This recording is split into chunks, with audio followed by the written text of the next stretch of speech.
আসসালামাইকুম। কি অবস্থা সবার? আশা করি সবাই ভালো আছেন, দয়া করে সবাই ভালো থাকেন। তো আমাদের বাসায় তো কটা মুরগি পালি।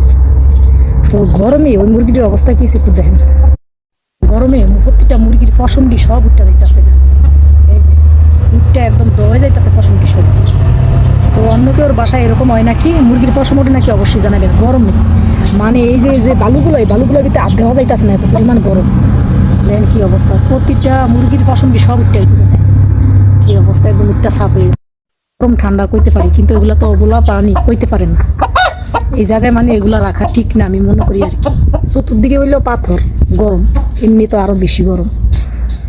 কি অবস্থা, এগুলো দেখে এত মায়া লাগতেছে। পশমটি সব উঠতে গেছে, উঠটা একদম মানে মুরগি আমরা গরম পানিতে ভিজাইলে যেমন বাঁচি না, ওরকম আর কি সব দিয়ে উঠতে গেছে।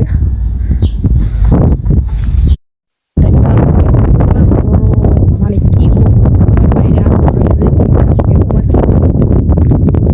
কি একটা অবস্থা। বাতাসও আছে হালকা, সারাদিন আসলো না, এই মাত্র একটু বাতাস এসেছে। যেমন গাছের নিচে থাকে ঠান্ডা ঠান্ডা থাকে, এই জায়গায় তো তা না, এই জায়গায় হলো চতুর্দিকে গরম।